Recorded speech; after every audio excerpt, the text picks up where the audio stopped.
A new beginning. Maria pressed her forehead against the chilled window of the battered city bus, watching as the landscape blurred from concrete apartment blocks to rows of small, paint-chipped houses. It was a gray morning in early March, the kind that seemed to sap color out of everything. She sat with her young son, Jacob, curled beside her, his small backpack hugged tightly in his lap. Their meager belongings, a suitcase, one duffel bag, a plastic-wrapped box, rested at their feet, marking not just a relocation, but the start of an uncertain journey. Maria was born and raised in a working-class family in the heart of Detroit. She'd spent years struggling to keep her head above water in a city that was always in flux. Jobs came and went, rent climbed, neighbors disappeared overnight. The last several months had been the most difficult. After separating from her longtime partner, she scraped together what savings she had, left their cramped apartment, and set out to find a safer, more hopeful environment for Jacob. Their new neighborhood was in the city's East End, a densely populated mosaic of cultures and backgrounds, but scarred by poverty. The streets here were layered with memory, mismatched porch chairs, faded storefronts, and voices, some friendly, others wary, carrying from open windows. The air felt different, tinged with both promise and risk. Maria knew life wouldn't be easy. She had no family nearby, only a distant aunt in the next state, too old and frail to offer real help.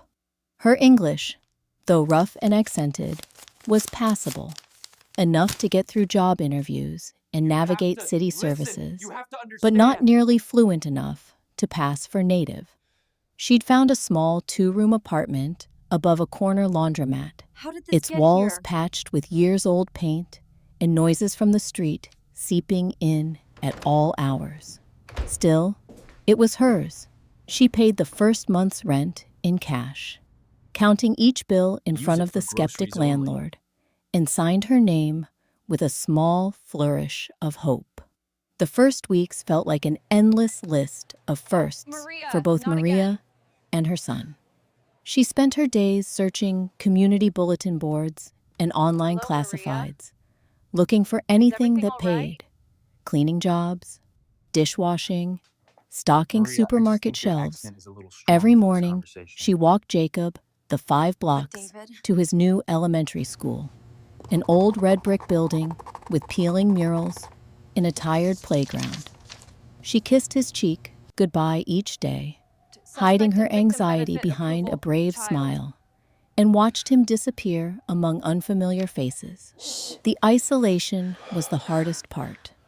Most evenings, she boiled instant noodles or made simple rice and beans, the kitchen window fogged up with steam.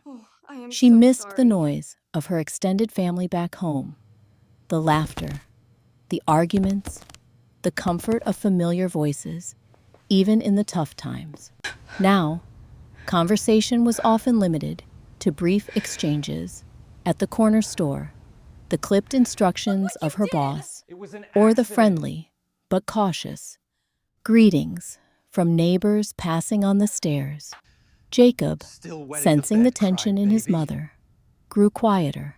At night, he would cling to Maria during thunderstorms or strange noises from the street below. Maria did her best to reassure him, to read stories in a mixture of English and her native tongue, to create a sense of normalcy amid the upheaval. Yet, beneath the exhaustion, Maria held on to a quiet determination.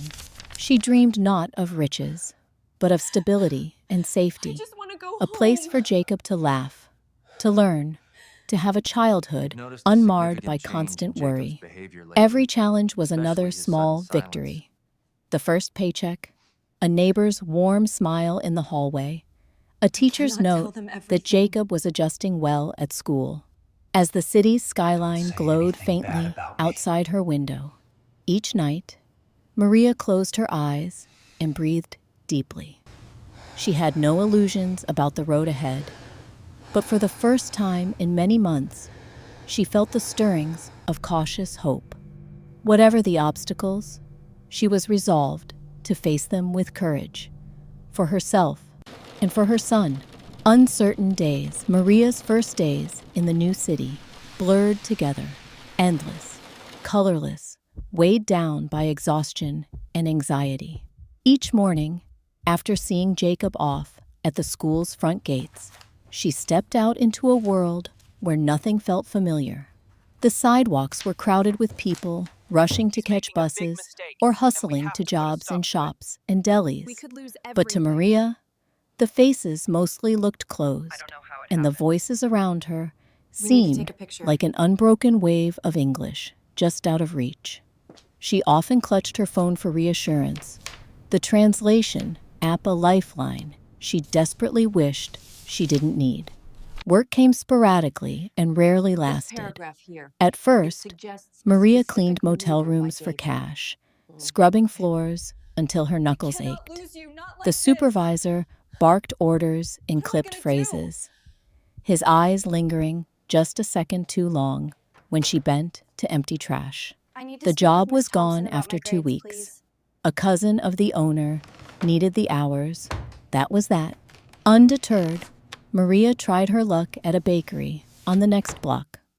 She filled trays with pastries at 4 in the morning and wiped down counters before dawn, the scent of sweet bread clinging to her hair.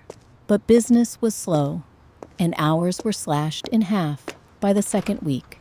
The list grew, folding laundry in a coin wash, handing out flyers for a neighborhood taqueria, unpacking crates at a bustling grocery store with a manager who barely acknowledged her existence. Though Maria was grateful for any kind of work, humiliation sometimes stung more than the physical strain. She received suspicious glances from other employees and sometimes from customers who'd grumble about her accent or slowness. Payday always brought relief, but never lasted long. Rent, bus fare, groceries, a pair of thrift store boots for Jacob when his outgrown sneakers developed holes. Jacob struggled too, in ways Maria felt keenly, but couldn't always fix. Some afternoons he came home quiet, his drawings full of dark shapes, rather than the playful animals he'd once loved. Maria's heart twisted each time Jacob asked why he couldn't see his old friends, or when he begged not to go to after-school care because he didn't understand the games the other kids played. Sometimes, neighbors' children knocked at their door, offering cookies or shy invitations to play. But mostly, Jacob kept to himself, watching cartoons in Spanish or curling close to Maria while she folded laundry. One foggy Wednesday, Maria's former partner showed up for the first time since their separation. She found him waiting on the apartment steps, the collar of his jacket turned up against the wind. He greeted her with the barest hint of a smile, asking how Jacob was adjusting, if she needed any help, if things were working out. The old ache of mistrust surfaced, but Maria softened for Jacob's sake and let him visit. She remembered the years they'd spent together in better times, back before quiet nights turned into shouting matches, back when he'd almost seemed like family. His presence stirred conflicting feelings, relief that Jacob had someone else to lean on for a little while, unease about why he'd really come back. Her days fell into a jagged rhythm. Hunt for work, stretch each dollar, cook whatever was cheapest that week, soothe Jacob's fears, and steel herself for the next crisis. Walking home in the dusk, Maria sometimes caught glimpses of other single parents, a mother hauling groceries with one hand and wrangling a toddler with the other, a father knotting a scarf around his daughter's neck and whispering a joke to make her giggle. There was comfort in that kind of silent, mutual recognition, a reminder that even in a city of strangers, she wasn't truly alone in her struggle. But uncertainty hung over everything. Maria fretted over mail in English she couldn't entirely decipher, over sirens wailing at night, over letters from the landlord, with words she only half understood, but always feared. Most of all, she worried about how much longer she could hold on, about what might happen next, and whether the faint hope that brought her here would be enough to keep them afloat. Through everything, Maria reminded herself that every day survived was a small victory. Even if the road ahead was shrouded in mist, with no clear end in sight, she clung to the belief that things could, somehow, someday, get better for her and Jacob. A price for trust. The early weeks after her former partner's return were a tumultuous blur for Maria. Part of her wanted to close the door each time he appeared on the cracked steps outside their building. But another part clung to the hope that Jacob might benefit from having his father around, if only for a little while. She was wary, yet every exhausted cell in her body longed for a break from single-handed parenthood, for a moment's help, for not having to carry every burden alone. Her ex, David, started by offering to take Jacob to the park on weekends.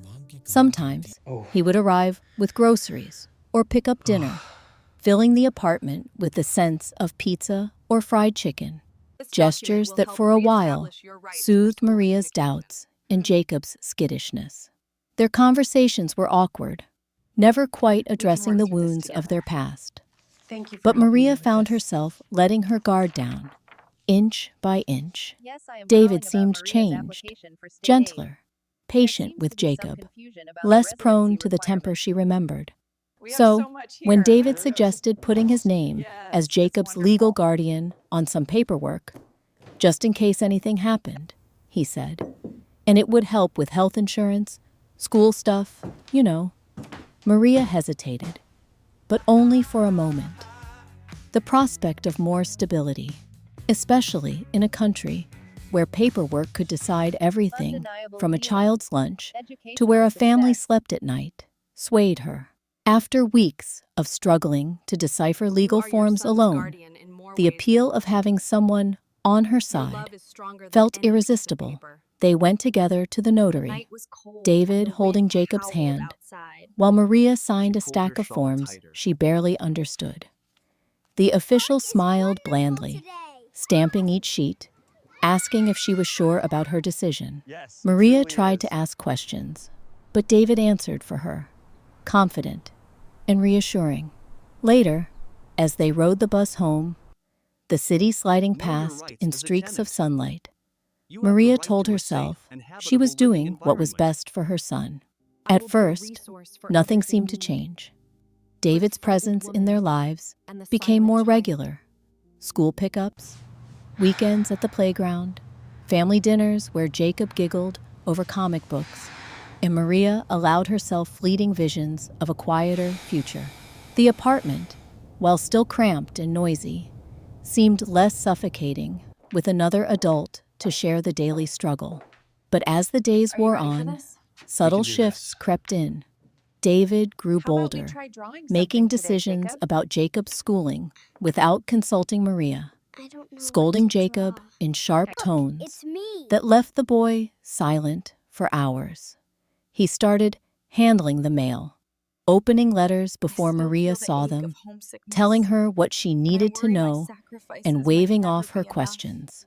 When Maria tried to object, David would sigh and remind her, I'm his legal guardian now, too. I'm just being responsible. A tension built within the walls of their apartment, almost imperceptible at first, but soon as stifling as the city heat. Maria scolded herself for not seeing it coming, for letting fatigue and loneliness cloud her better judgment. Yet, even as uncertainty gnawed at her, she clung, perhaps stubbornly, perhaps desperately, to the belief that she could trust the father of her child, that she had not made a terrible mistake. Some nights, after Jacob had fallen asleep, she pored over the legal documents with a translation app, feeling a cold knot tighten in her gut as she realized how much power she had signed away. Doubt picked at her relentlessly. Had she let hope blind her to the dangers of misplaced trust?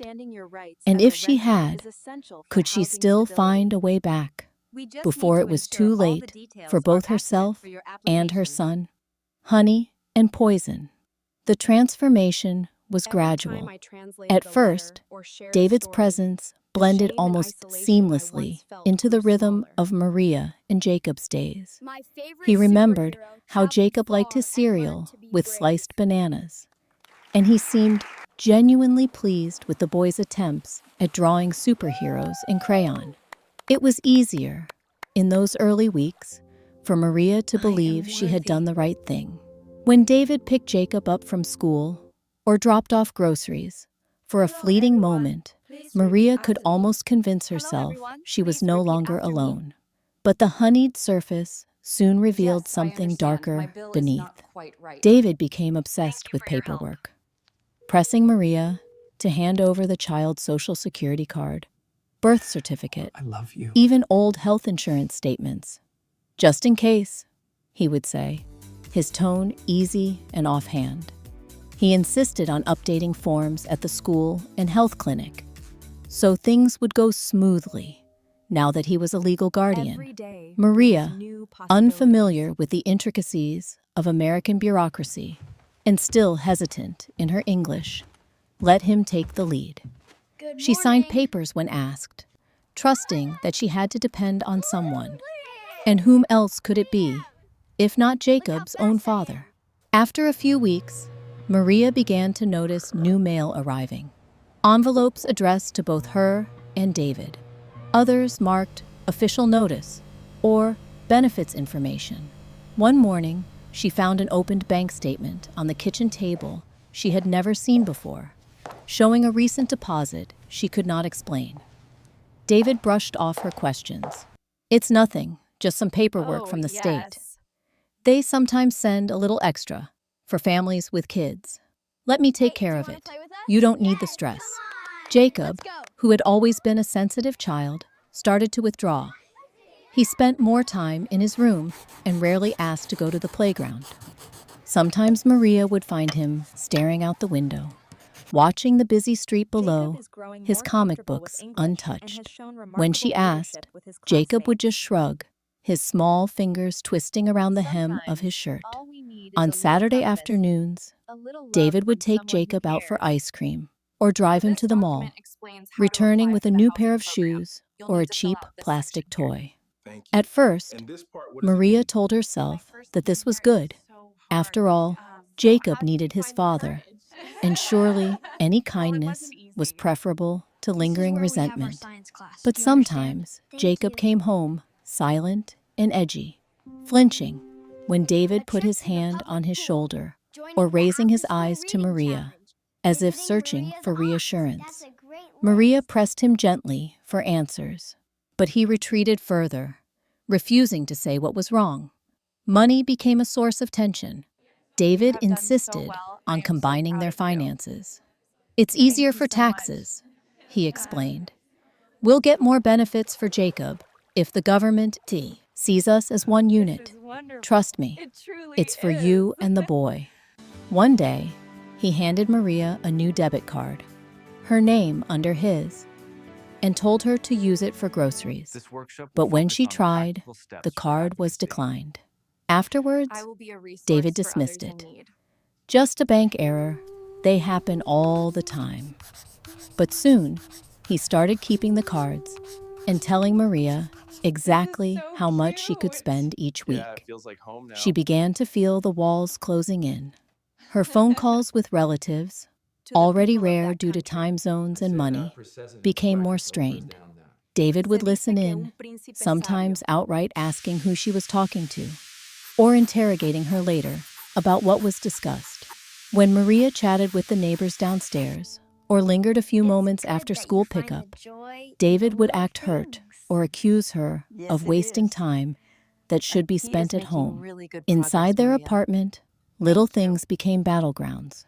David scolded Maria for how she loaded the dishwasher, or folded laundry, or criticized her accent when she spoke to Jacob. "He needs proper English if he's ever going to get ahead," he'd say sharply, ignoring the worry clouding Jacob's eyes. If Maria protested, David guilted her, reminding her, "I'm just looking out for both of you. If you can't see that, maybe you don't understand how hard life is here. You should be grateful." In public, David's demeanor was different. Charming, attentive, even volunteering at Jacob's school functions.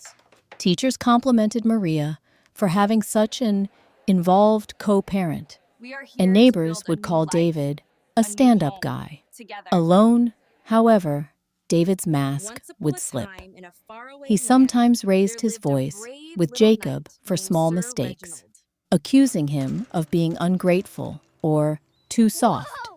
When Jacob began wetting the bed after years without incident, David berated him for acting like a baby, leaving Jacob to hide in the bathroom, sobbing quietly while Maria tried to soothe him. One night, after a particularly harsh argument, Maria woke to find David sitting at the kitchen table, surrounded by paperwork. Under the harsh fluorescent light, he filled out forms for food stamps, housing subsidies, and even a low-income energy rebate, all in his own name, mentioning Jacob, but leaving Maria's details out, or marking her as unemployed. When Maria confronted him, David snapped, "The government doesn't give a damn about you. I know how to work the system, all right? Fill this out for us. This is for Jacob, Thank you. and you ought to be thankful I bothered to include you at all." The next morning, Maria checked their mailbox and found a letter addressed to David and Jacob, but not to her. She could not decipher all the English, but the words benefit approval, child, and an official state seal were clear. Her heart sank. David was consolidating his power, not just in their home, but in the eyes of the law. Over the next several weeks, Maria's world shrank further. David's surveillance extended to nearly every aspect of their lives: food shopping, medical visits, Jacob's school conferences.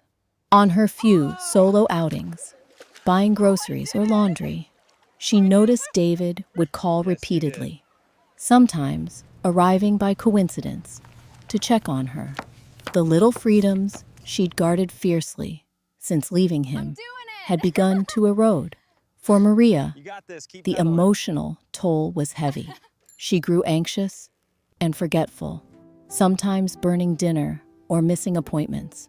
She started to question her own judgment, wondering if maybe she was too sensitive, too foreign, too weak to make this work in America.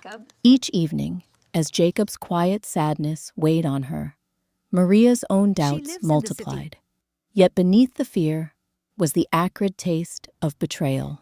She remembered the relief she'd felt when David first offered his help, the hope that maybe, if Jacob had both parents, their lives would be easier. But the sweetness of that dream had become poison.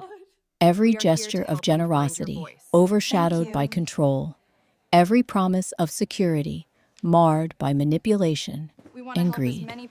Maria lay awake at night, listening to the city's distant sounds, wondering how long she could let this continue, and how she might ever find a way out for herself and for her son. Silent tragedy. It was the nights that revealed the trouble most clearly. As dusk slid across the city, pressing long shadows over rows of worn-down houses and flickering street lamps, the apartment above the laundromat should have been a place of refuge. Instead, it became a crucible of tension, every wall seeming to soak up and amplify the unhappy silence within. Maria found herself dreading sunset. There was something about the way the air in their small rooms would go thick and heavy as evening descended, as if the whole world were holding its breath, waiting. Most nights, Jacob's cries pierced that silence.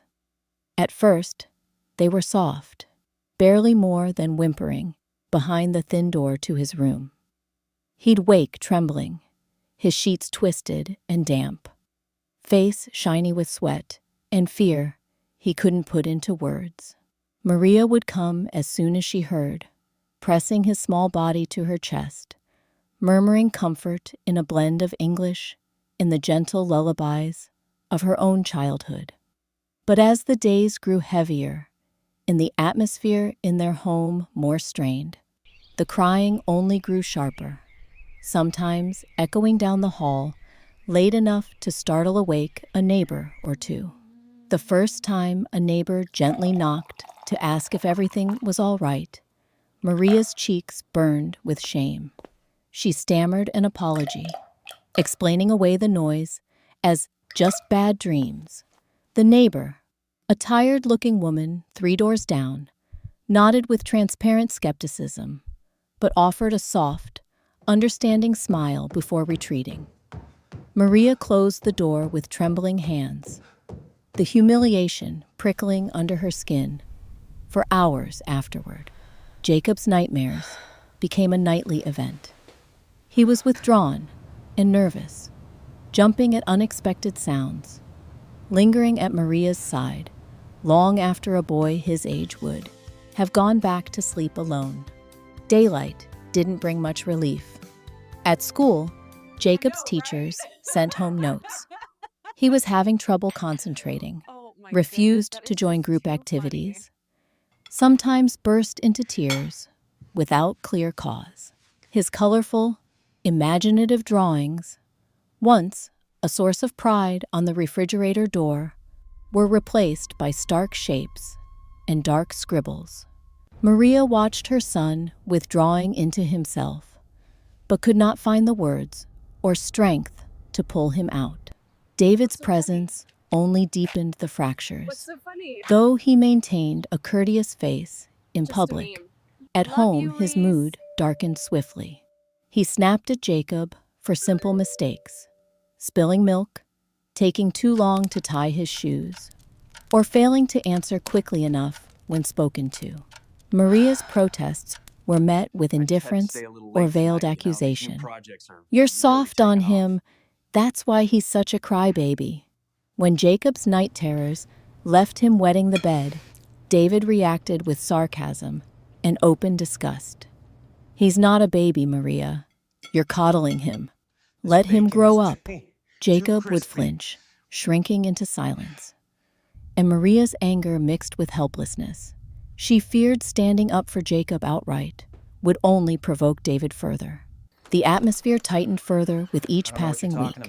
David, in his new role as legal guardian, began to control even minor details. How homework was done, what food was bought, which shows Jacob could watch, even when and for how long visits with neighbors could occur. Maria tried to maintain a sense of normalcy, lighting a candle as she made dinner, playing soft music, trying in vain to summon back laughter. But the cracks were now impossible to hide. Outside the apartment, the world was not blind to the change. Whispers spread among the tenants in the building. Hushed voices traded rumors in the stairwell and at the laundry machines. Some evenings, Maria caught sympathetic glances. A loaf of fresh bread left on her doorstep, folded notes with reminder numbers for city services or children's counseling hotlines. She longed to accept help, but pride and fear held her back. The system was daunting, her English still imperfect, and David watched over her shoulder at every turn. One particularly bad night, Jacob's sobs were so intense that the walls seemed to tremble with them. Maria hurried to his room, finding her son huddled on the bed, Hands clapped to his ears as if the world itself was too loud. She tried to pull him close, but Jacob recoiled, eyes wide and distant. "I'm sorry, Mama," he choked. "Please don't let him yell at me anymore. I just want to go home." The despair in his small voice was more than Maria could bear. She wept alongside him, guilt and fear twisting inside her stomach. The next day, a social worker came to the school.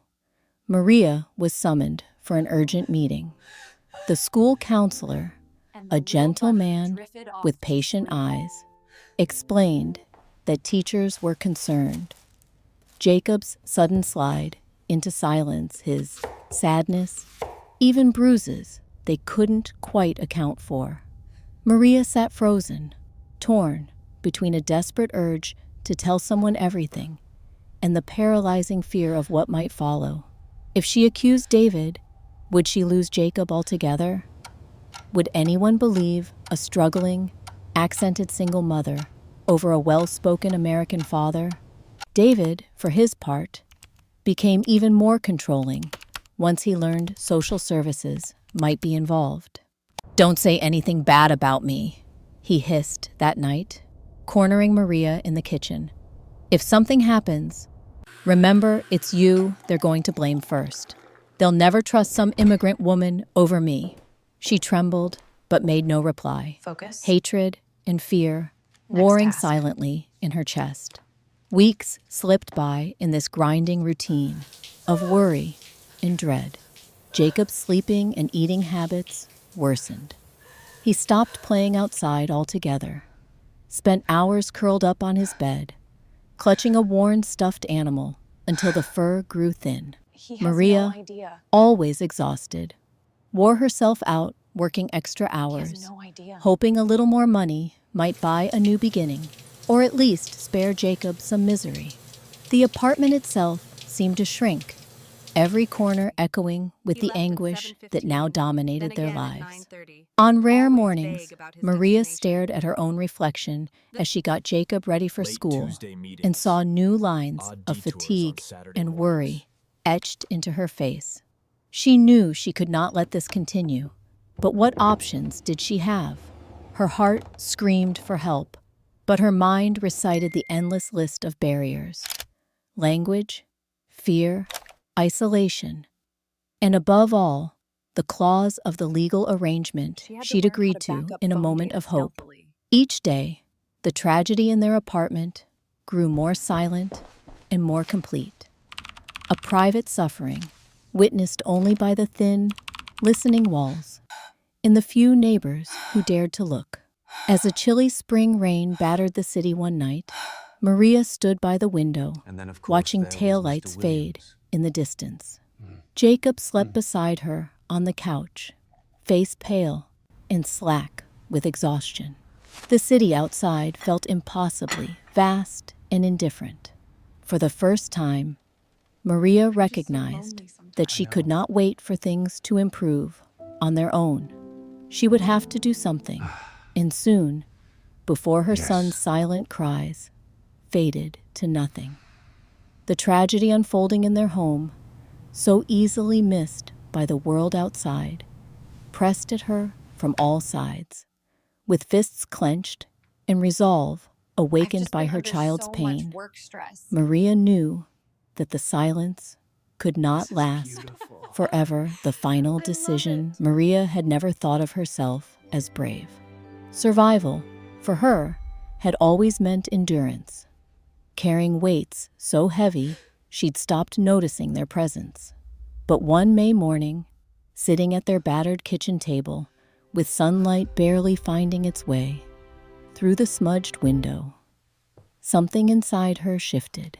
She watched Jacob, his eyes dull as he pushed gruel around his bowl, and knew in her bones that passive hope was no longer enough, waiting for a miracle, trusting routines, or the goodwill of others would only deepen the harm. She began methodically gathering evidence, quietly, and with the care of someone hiding treasure. Each time David spoke sharply, Maria noted the words in a small, tattered notebook she'd hidden beneath a pile of dish towels. Sometimes, she turned on her phone's recording app and set it face down beside her coffee mug, catching snippets of conversation about money, about control, and especially about Jacob. She took photographs of bruises she noticed on Jacob's arms or back, marks Jacob could not explain, though his stammered denials said volumes. There were moments when she faltered, guilt and terror warring within her. Was she betraying the father of her child? Was she imagining the danger, amplifying it in her mind Tell me what you saw. because life had been so hard already? But then she'd see then what happened? Jacob's distant stare or trembling hands and I am on a understand client call. she owed him a future, not just survival. Paperwork became her silent companion. Maria began saving every document David left lying around. Copies of benefit letters, envelopes with official seals, addressed only to him and Jacob, bank statements showing deposits and withdrawals that didn't match what little money she was allowed to hold. Some nights, she would lay these papers out on the table after Jacob was safely asleep, arranging them like a puzzle whose outline she was just beginning to see. She even saved the groceries receipts and the utility bills, noting every time David threatened to cut off access if she didn't cooperate. Maria knew her English was still imperfect, so she enlisted the help of an older neighbor, Mrs. Alvarez, whose daughter sometimes tutored children on the weekends. With gentle encouragement and respect for Maria's privacy, Mrs. Alvarez would help translate complex sections, pointing out phrases that implied David was maneuvering to exclude Maria from any official capacity as Jacob's mother. For weeks, Maria wrestled with indecision. She replayed every potential outcome in her mind, imagining, in turn, salvation and disaster. What if she lost Jacob altogether? Social services terrified her.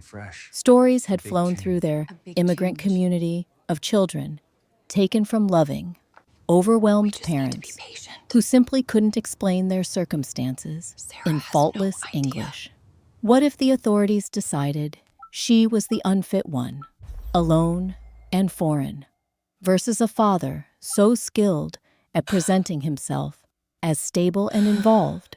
Still, beneath the fear was anger, fierce, protective, motherly. It built slowly each time David's voice rose, every time Jacob shuttered himself away. Each instance, Maria glimpsed her own reflection and saw defeat looking back. She could not, and would not, let her child disappear into silence and shadows.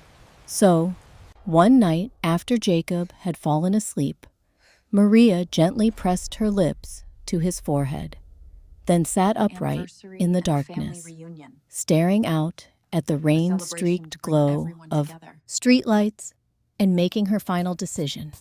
Her first step was to reach out for help. The next morning, she walked Jacob to school as usual, but lingered at the administrative office, requesting a meeting with the school counselor under the guise of discussing Jacob's grades. When the counselor, a soft-spoken woman named Ms. Thompson, invited her to sit, Maria's courage nearly deserted her, but the sight of posters for child safety and family rights gave her just enough resolve. She spoke slowly and carefully, relying on notes she had prepared with Mrs. Alvarez's help.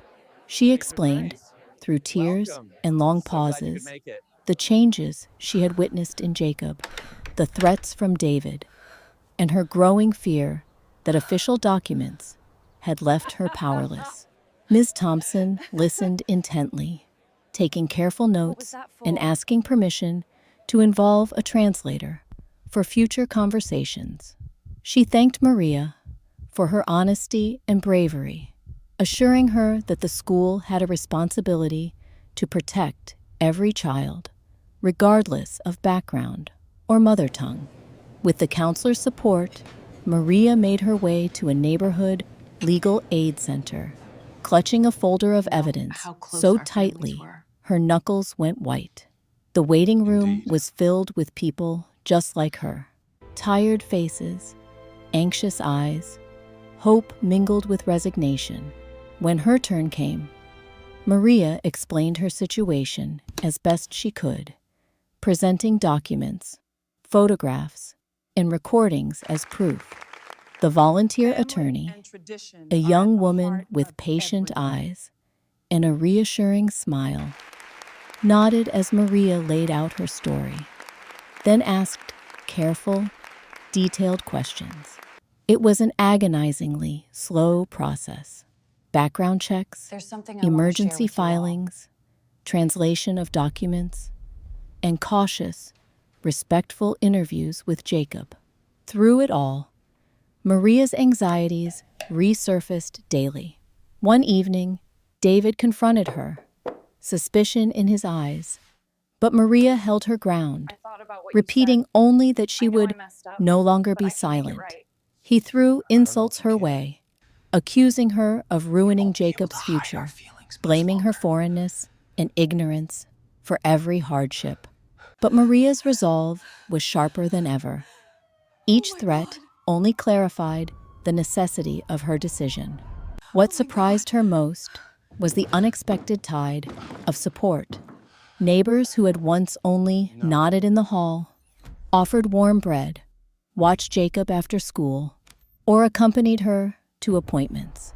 Ms. Thompson at the school called regularly to check on Maria and explained what to expect next from social services. Even parents at Jacob's school, many of them dealing with their own struggles, whispered words of encouragement or quietly slipped her resources.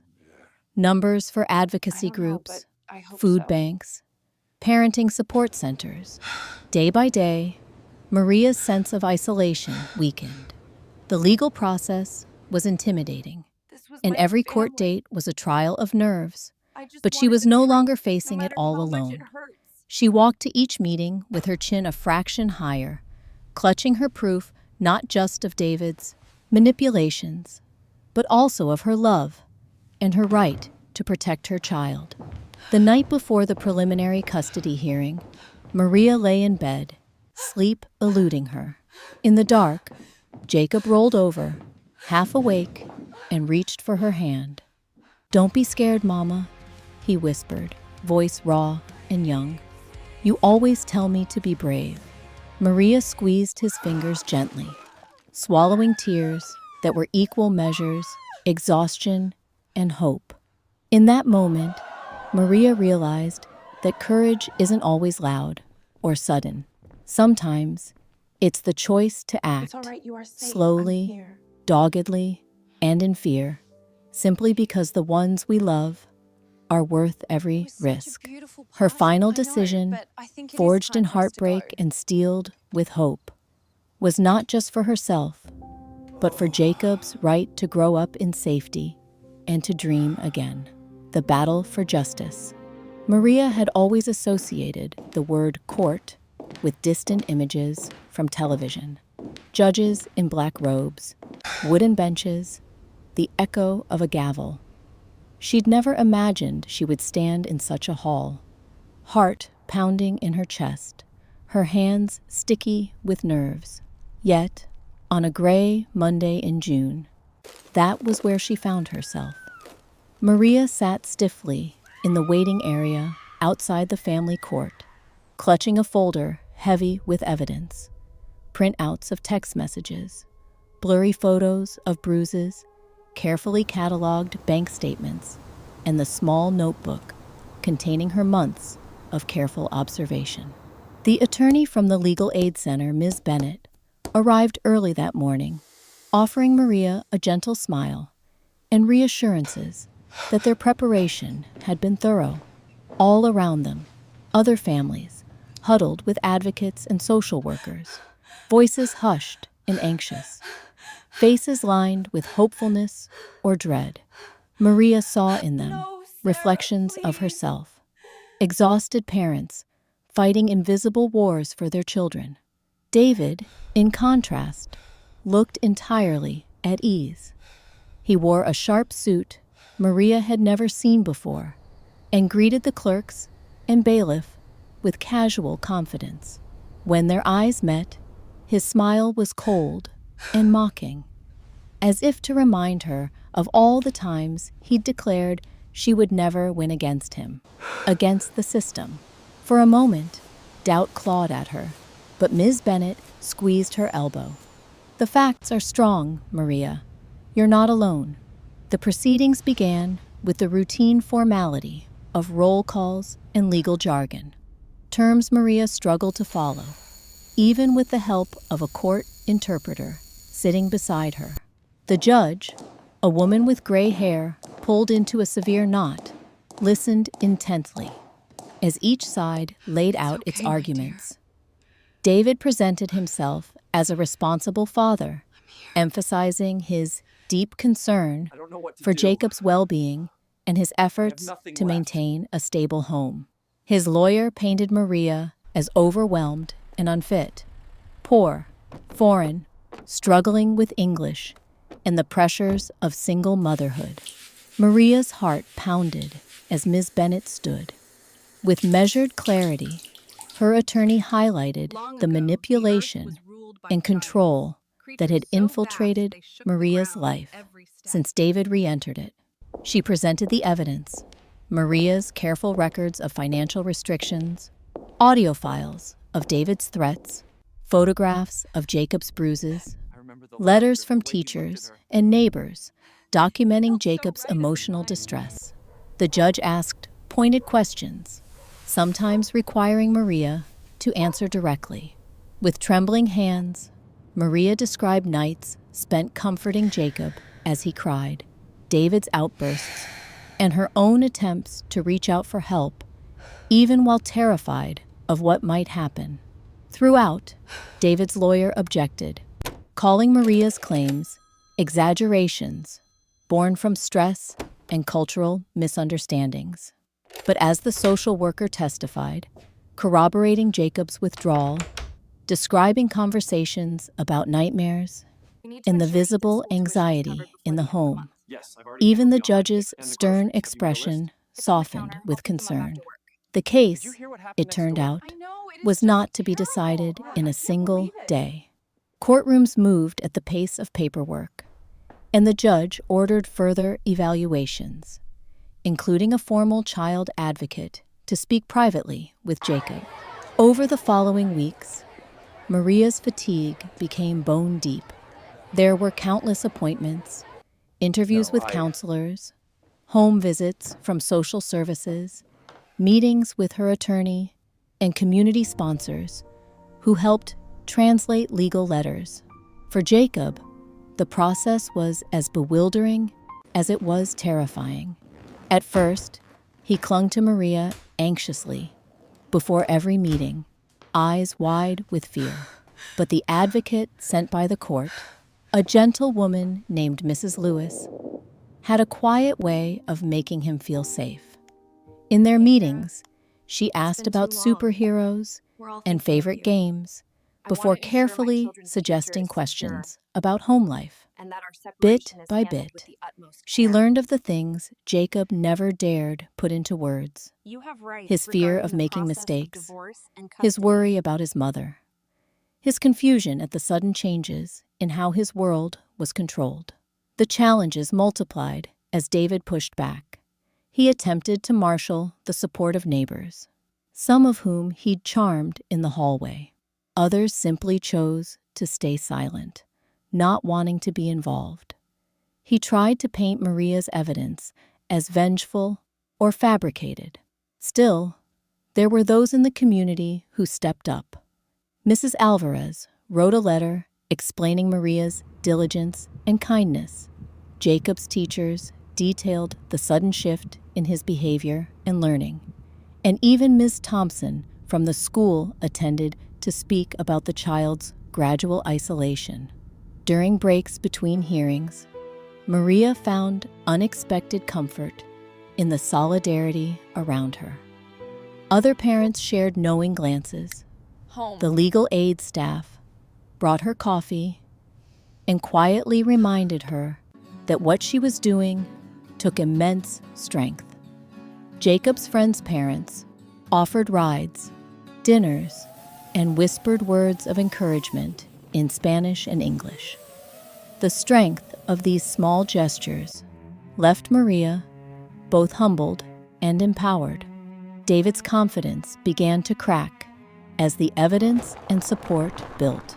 Under questioning, he grew defensive, sometimes contradicting himself about finances or discipline. Though he still tried to intimidate Maria with icy stares and whispered threats, the presence of so many witnesses blunted some of his power. The final day in court arrived after what felt like a lifetime of waiting. Maria wore her one neat blouse and tried to steady her breathing as the judge called the courtroom to order. Testimonies were reviewed once more. The advocate summarized her findings, and the judge posed a final set of questions to Maria and David. Maria's responses were quiet but steady. She spoke of her hopes for Jacob, her regret at not seeking help sooner, and her certainty that Jacob deserved a life without fear. There was a long pause as the judge reviewed her notes. Sunlight slanted through a high window, glinting off Maria's folder and the folded drawings Jacob had given her for luck. Finally, the judge spoke, her voice clear and resonant as she ruled in Maria's favor. David's guardianship was suspended. Maria would regain primary custody, subject to ongoing support and supervision, and all direct benefits would be restored to her care. The judge praised Maria's courage, acknowledged Jacob's struggles, and ordered that counseling continue for both of them. The courtroom seemed to exhale all at once. Maria hugged Jacob so tightly that he squeaked a laugh, a sound she hadn't heard in far too long. Tears stung her eyes as she thanked Ms. Bennett, Mrs. Alvarez, and everyone who had stood by her. Though the road ahead was still uncertain, paperwork to complete, a home to heal, fears to dispel, she knew she had broken the cycle of silence and isolation. As Maria and Jacob walked out into the bright summer day, they were met by neighbors and friends waiting on the courthouse steps. Jacob was swept up in a hug from Mrs. Alvarez, while other children cheered and pressed little gifts into his hands. Maria looked back briefly at the courthouse, feeling the exhaustion and relief crash over her in equal measure. For the first time, the weight Maria carried felt lighter. Justice, though slow and imperfect, had prevailed. And in that moment, hand in hand with her son, as sunlight painted warmth on their faces, Maria allowed herself a small, private smile, not just for survival, but for the promise of new beginnings, a light of hope. The courthouse steps felt cooler than Maria would have expected on that first morning after the verdict.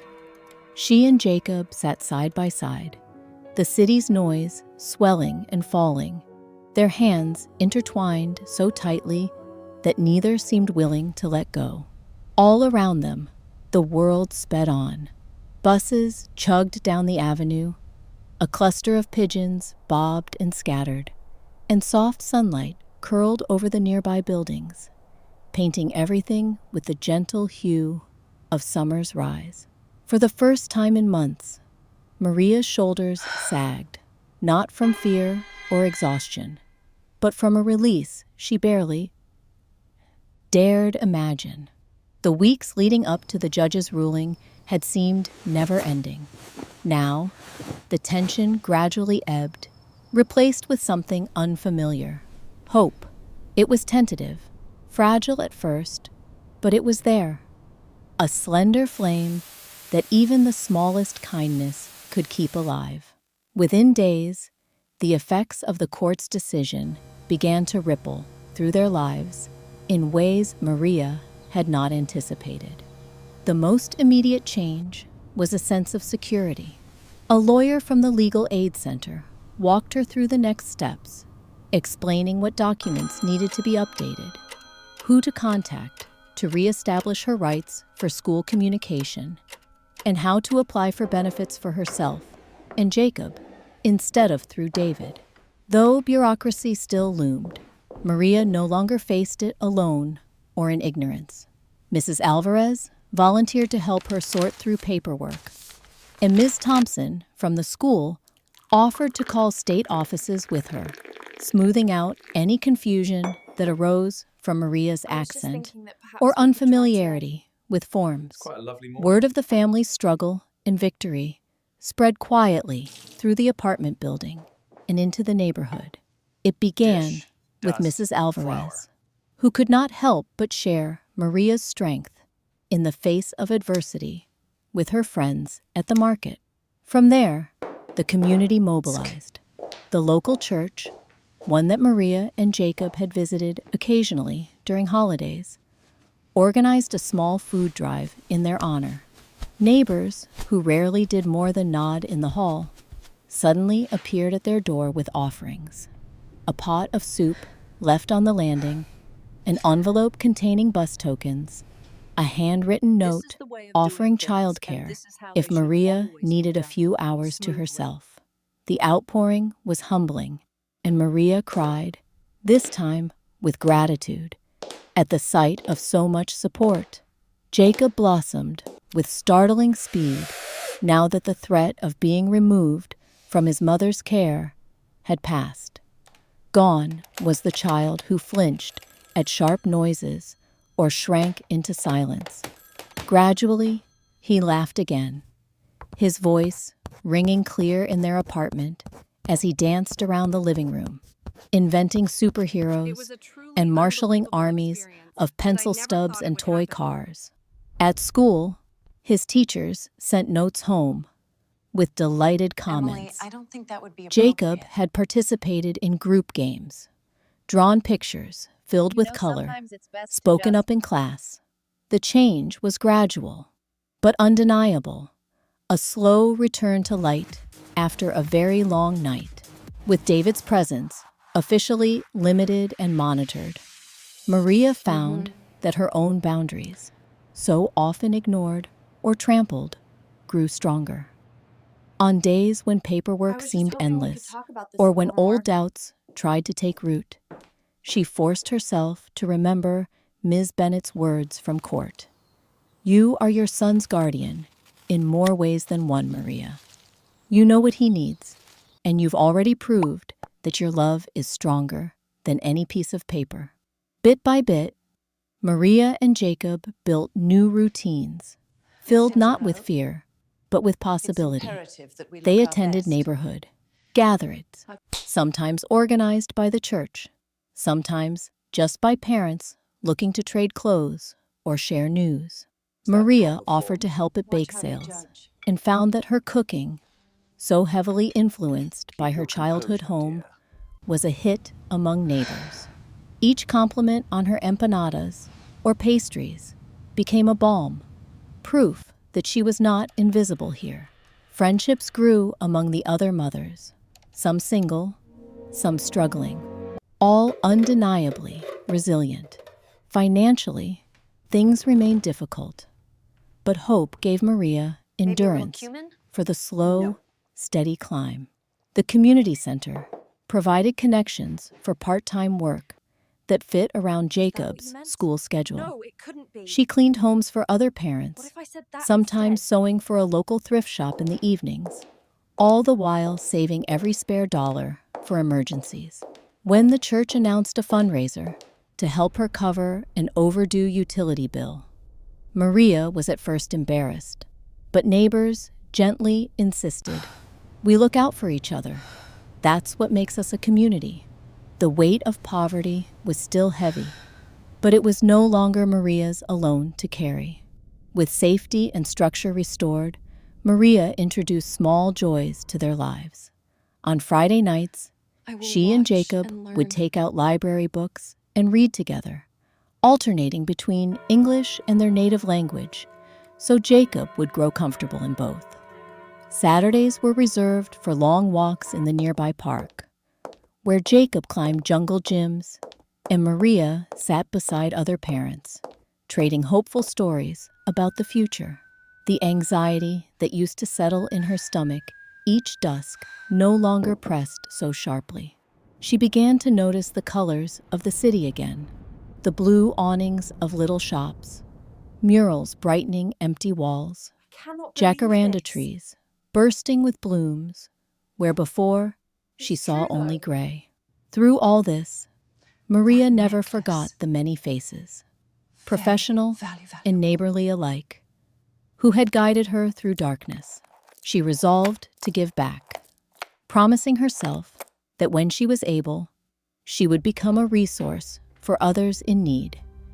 The frightened woman in the laundry room, the silent child on the playground, anyone isolated by language or circumstance. She began attending the community's advocacy workshops, learning about tenants' rights, social services, and how to help those who face similar barriers. Most nights, as spring melted into summer and sunlight lingered longer each day, Maria would stand by their apartment window, arms wrapped around Jacob as he drifted off to sleep on the couch. The city's noise seemed gentler, less threatening. The old wounds had not completely healed, and some never would. But Maria felt hope's steady presence growing in their home. Jacob slept soundly, his breathing even, his fears lessened. Hope, Maria learned, was not about erasing the scars of the past. It was about building something better in spite of them, cherishing each moment of security, each unguarded smile, and each hard-fought step forward. Surrounded now by a community that refused to let her falter, with a son who trusted her love and strength, Maria finally let herself dream a little, and to believe that brighter days could last. And so, as the city hummed into the night, Maria found herself breathing easier. In the smallest, kindest actions of those around her, in a hot meal, a library book, a neighbor's gentle knock, she glimpsed the light of hope, not just for herself and Jacob, but for all who struggled in silence, waiting for their own dawn. Healing the wounds healing, Maria soon realized, was not simply a matter of time or circumstance. It was a process, a slow, sometimes painful journey that required both patience and the courage to face what had been broken. The weeks after the court's decision brought a sense of calm, but beneath the surface, the deeper wounds within Maria and Jacob lingered. The struggle had left cracks in both their spirits and their daily routine, and though hope was finally blossoming, the past refused to vanish overnight. In the early mornings, Maria often found herself watching Jacob as he slept, searching his small face for signs of peace. Nightmares still visited him now and then, a shadow passing behind his closed eyes, a muffled whimper that made Maria's heart clench. She no longer tiptoed about their apartment in fear, but each gentle tap on the door or sudden phone ring brought a dart of anxiety. Trauma, she learned, had left fingerprints on both of them. Determined to help her son and herself move forward, Maria accepted the counselor's offer of regular sessions. Twice a week, she walked Jacob to a small office above the community health clinic, their hands knotted together tightly. The first few meetings were difficult. Jacob barely spoke, responding to the therapist's gentle prompts with shy nods or whispered answers. But the therapist, Ms. Vaughn, was patient. She introduced them to games, drawing exercises, and simple breathing techniques. Gradually, Jacob became more expressive, His pictures started including bright colors again, and his voice, once barely above a murmur, was now often sprinkled with small laughter. Maria, too, was invited to join individual sessions. At first, she resisted, embarrassed by her accents and uneven English, but Ms. Vaughn gently encouraged her to speak her truth. Maria found herself talking not just about David and the court battle, but about years of struggle as an immigrant, the ache of homesickness, and the fear that her sacrifices might never be enough. The sessions became a balm, her chance to process guilt, anger, and self-doubt in a space where she felt seen and respected. The community continued to wrap support around both of them. Neighbors stopped Maria in the hallways to ask after Jacob or offer a listening ear. Mrs. Alvarez became like family, bringing homemade remedies when Jacob caught a cold, or simply arriving with warm bread and a steady presence. On weekends, they were invited to dinners where stories and laughter flowed, and Maria learned to accept generosity with grace instead of shame. As the school year progressed, teachers reported that Jacob was engaging more in class, volunteering answers, and forging friendships. He joined the after-school soccer club, something he had been too anxious to try before. Maria stood on the sidelines during his first game, tears pricking her eyes as she watched her son run and shout with the other children, his cheeks flushed with excitement rather than fear. Afterward, he barreled into her arms, grinning, and for a moment, the heaviness of the past felt impossibly distant. Healing also meant rediscovering joy at home. Maria made a ritual of Friday night dinners, music playing from her phone, Jacob helping to chop vegetables or knead dough as they talked about their week. They decorated their windowsill with potted basil and sunflowers, filling the apartment with life and fragrance. Some evenings, Maria taught Jacob recipes she remembered from her childhood, savory stews, sweet cakes, and soups that simmered for hours and filled the small space with warmth. Sharing these traditions became a way for them both to reconnect with their roots and with each other. Still, not every day was bright. There were setbacks. Days when Jacob was quiet and withdrawn, or when Maria found herself shaken by old memories. There were times when paperwork piled up, or an unexpected letter sent her heart racing.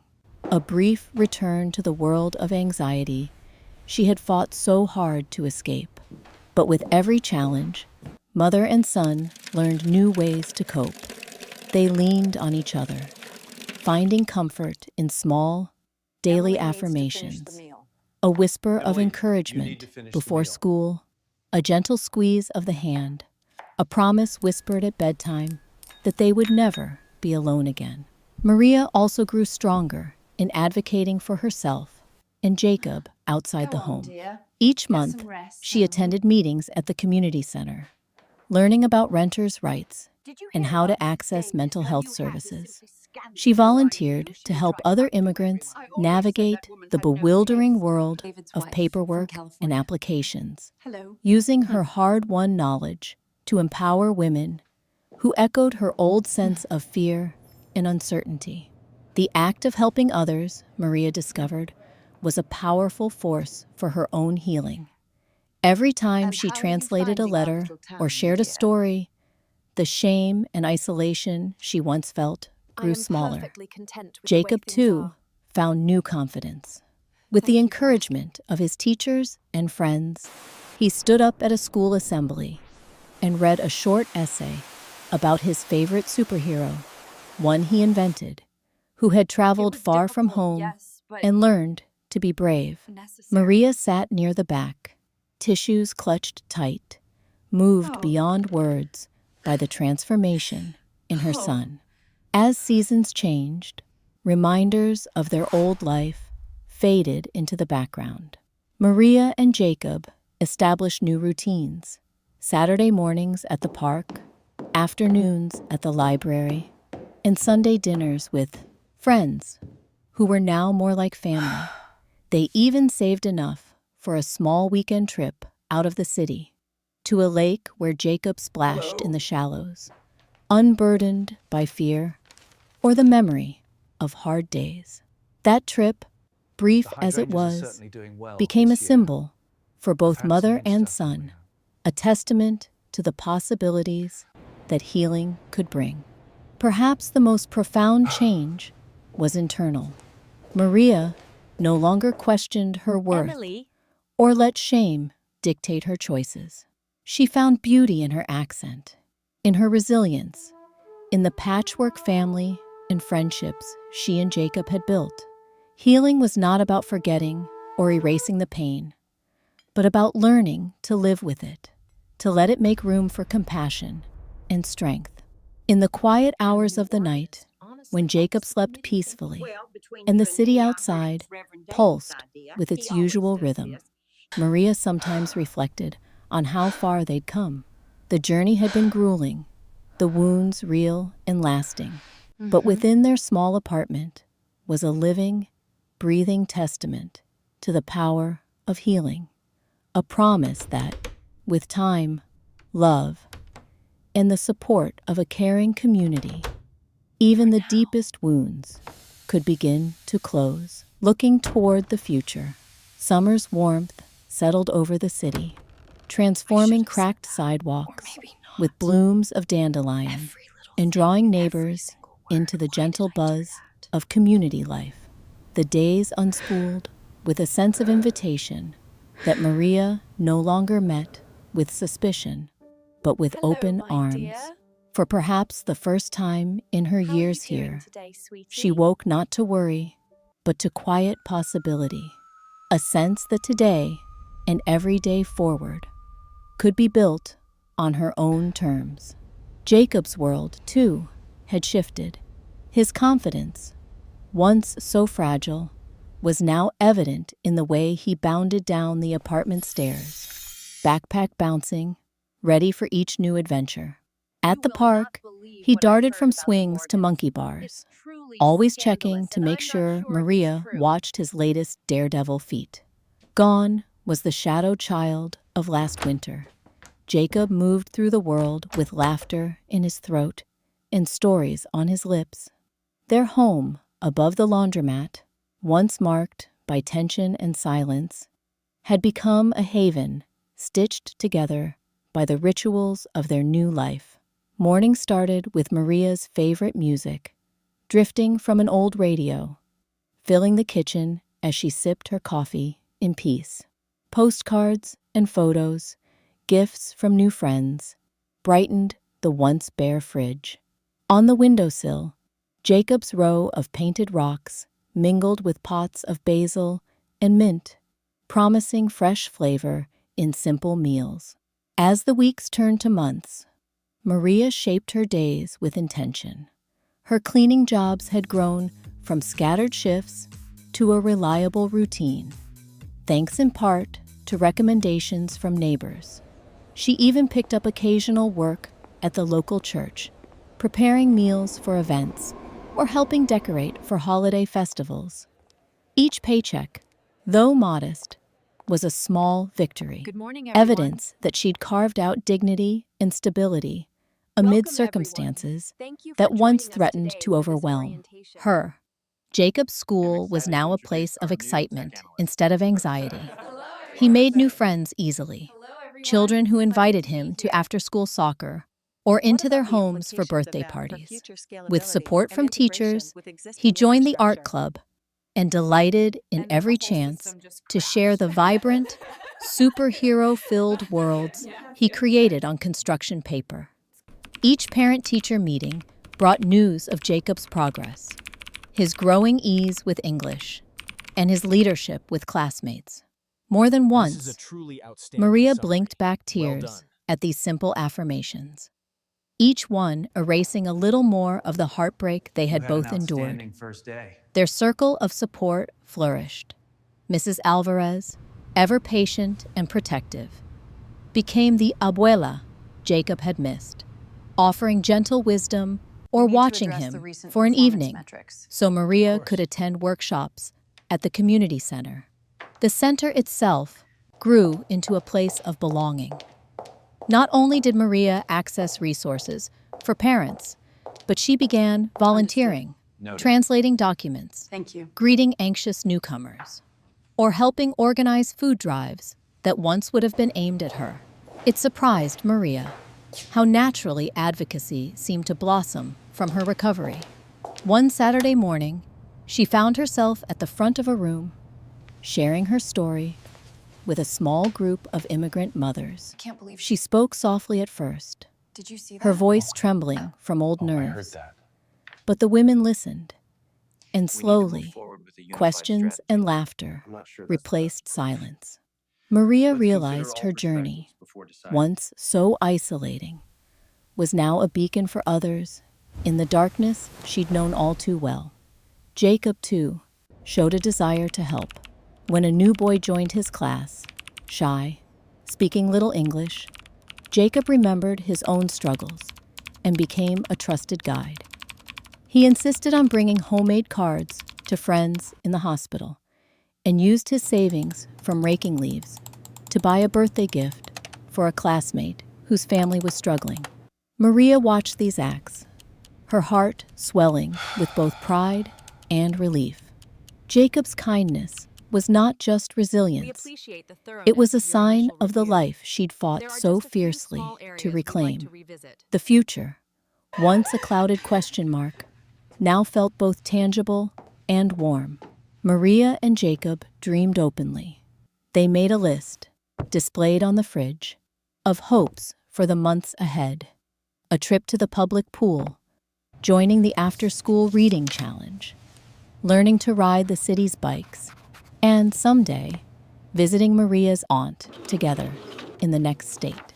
These plans were humble, but they anchored daily joys and reminded them both how far they had come. Still, Maria knew life would never be free from difficulty. There were months when groceries stretched thin, when the ache of missing family surfaced, and when the weight of so many responsibilities pressed on her chest late at night. But each hardship found its counterweight in the web of support they had nurtured. Neighbors shared meals. Jacob's classmates pooled books to swap. Fellow churchgoers offered rides or invitations. Maria found herself surprised, not by struggle, but by the generosity that sprang up when she reached for help. As each season changed, so too did their sense of identity.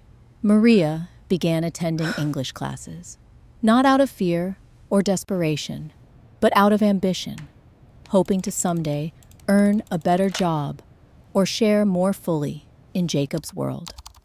She took gentle pride in small successes, navigating official paperwork alone, negotiating a lower utility bill, reading a bedtime story to Jacob with just a hint less stumbling. With each win, her sense of agency grew. There were moments, stolen in the peace of Sunday afternoons, the city humming below, that Maria allowed herself to rest. Curling up with Jacob on the sofa, she would marvel at the ease in his laughter, the soft confidence in his "I love you," the gift of their quiet togetherness. At these times, Maria traced the arc of their story, from fear and uncertainty through struggle and heartbreak to the sanctuary they had built, not only for themselves, but for everyone whose lives touched theirs. Maria understood the responsibility of hope. She knew they stood as proof for other families, immigrants battered by circumstance, mothers who doubted their worth, or children silenced by trauma. That healing and happiness were possible, even in unfamiliar soil. Every smile she gave freely, Every time she stood in solidarity with another newcomer was a brick in the foundation of a community built on shared resilience.